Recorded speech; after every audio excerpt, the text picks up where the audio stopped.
Orang yang jengkel pada FPI itu yang nggak berubah karena dia merasa ini masih 10 tahun lalu. Padahal FPI udah ngangkat mayat di Aceh, udah bantuin puing-puing di Palu, saya lihat sendiri jejak itu tuh. Jadi orang nggak bisa lihat perubahan postur politik, perubahan cara berpikir dari Front Pembela Islam. Bagi saya mereka sekarang adalah Front Pembela Indonesia tuh.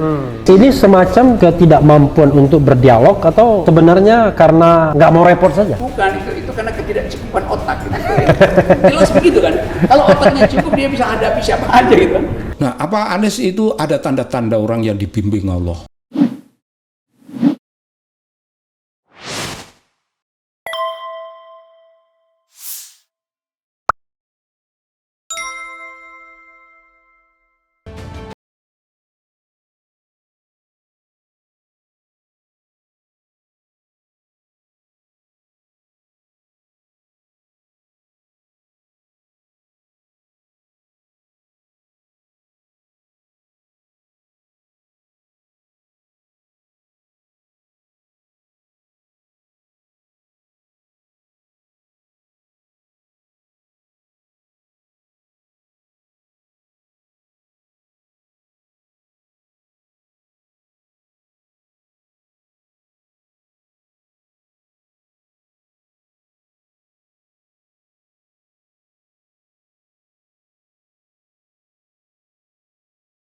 Habib Rizik berasal dari simpanan memori politik kita tentang perubahan tuh.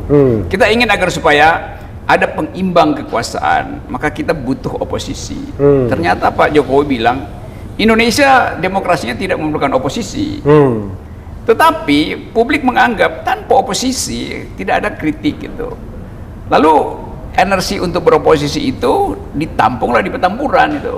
Jadi salah istana sendiri. Kalau ada oposisi orang nggak akan berkumpul mengakumulasi kemarahan dan kejengkelan politik di Petamburan kan.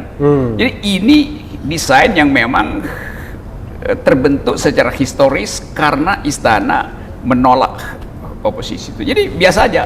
Habib Rizik tiba pada momentum yang tepat. Dan orang melihat dia bukan sekedar momentum tapi bisa jadi monumen. Nah, istana takut kalau ada monumen baru tuh yang namanya yang lebih tinggi daripada monumen nasional.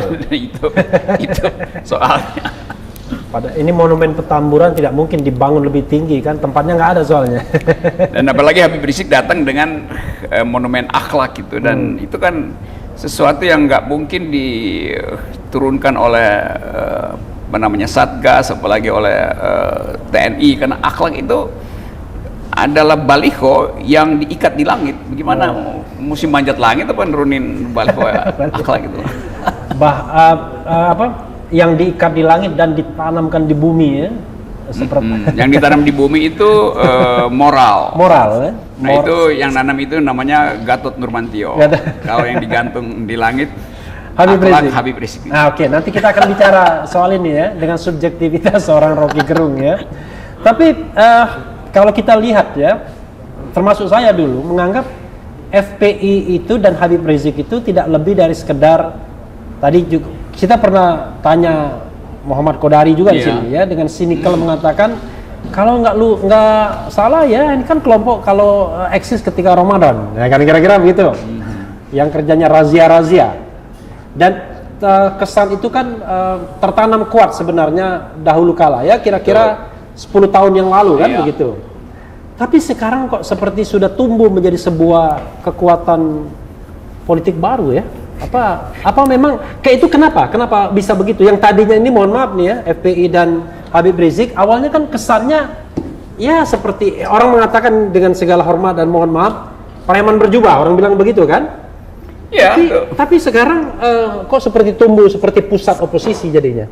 10 tahun lalu saya kasih pidato kebudayaan di tim itu. Iya. Dan maki-maki FPI. Iya betul, saya kritik habis-habisan ke FPI itu.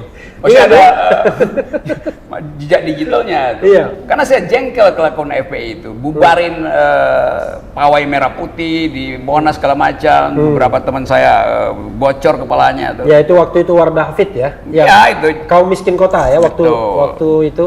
Jadi saya memang dulu nggak anggap ini FPI ini preman aja loh. Tapi FPI tahu bahwa dia disorot bagian buruknya, karena itu dia berubah kan. Okay. Jadi orang yang jengkel pada FPI itu yang nggak berubah karena dia merasa ini masih 10 tahun lalu. Padahal FPI udah ngangkat mayat di Aceh, udah bantuin puing-puing di Palu, saya lihat sendiri jejak itu tuh. Jadi orang nggak bisa lihat perubahan postur politik, perubahan cara berpikir dari Front Pembela Islam. Bagi saya mereka sekarang adalah Front Pembela Indonesia tuh. Jadi itu sebetulnya yang menyebabkan saya harus membela FPI, bukan karena Habib Rizik, tapi hak dari kumpulan yang menyebut FPI untuk memperlihatkan perubahan posturnya. Nah, Habib Rizik juga berubah. 3 tahun ada di luar negeri, tentu dia paham bahwa dia harus perlebar spektrum politik itu tuh. Kalau ingin memimpin oposisi atau bahkan memimpin Indonesia. Dan benar, Habib sekarang terima semua orang kan. Iya. Bahwa gayanya itu masih ceplas-ceplos, masih dianggap kasar, yaitu bawaan aja, bawaan anak tanah abang memang begitu. Tahu juga begitu, asal jeplak aja. Jeplak, ya.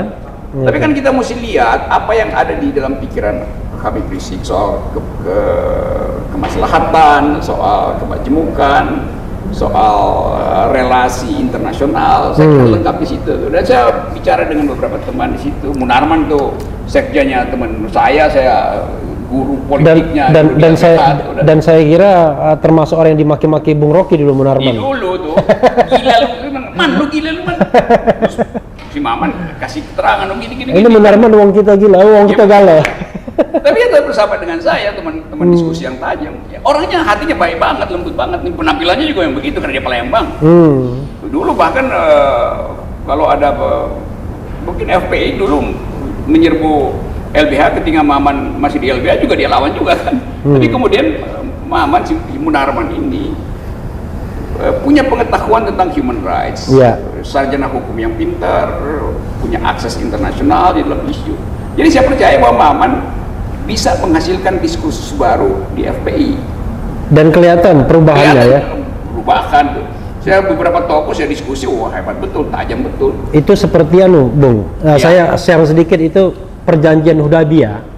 Jadi kalau di zaman Nabi itu ada yang namanya perjanjian Hudaybiyah itu begini. Kalau ada kelompok kafir Quraisy itu menyeberang ke Madinah akan dibalikin. Tapi kalau ada orang Madinah yang ke Mekah, ya sudah silahkan saja, nggak perlu balik. Orang Nabi Muhammad ya dimaki-maki waktu itu, bukan dimaki-maki ya, disesalkan. Kok perjanjiannya berat sebelah? Giliran orang kita pergi kita biarkan, orang lain datang ke tempat kita balikin ke dia. Perjanjiannya begitu, iya kan? Orang maki-maki. Oh ternyata justru mereka yang datang ke Madinah lari dari Mekah karena ada Quraisy itu dikembalikan ke Mekah lagi, dia muncul sebagai agent of change di sana, sebagai penyebar agama malah. Itu. Jadi saya ingin mengatakan fenomena Munarman itu jangan-jangan begitu. Dimasukkan ke FPI. kan kayak connect dulu kan, orang yang bergerak di ranah kiri lah sedikit ya kan, tiba-tiba nyebrang ke kanan. Ya karena selalu ada peristiwa yang menjelaskan mengapa seseorang justru fungsional di tempat yang tak terduga. Dan itu yang ada di kita tuh. Nah orang selalu menganggap bahwa FPI itu kanan itu. Iya. Ya memang kan identitasnya Islam itu. Iya. Ada kiri, PDIP itu. PRD dulu. PRD, bahkan itu juga teman-teman saya. Jadi saya kenal spektrum itu. Tetapi mengkanan-kanankan FPI artinya menghindari percakapan dengan yang kanan. Sama juga dengan mengkiri-kirikan PDIP. Dan itu historis karena karena kanan kiri yang membangun negara ini kan. Iya. Sila kelima Pancasila itu jelas kiri itu, social justice itu kiri.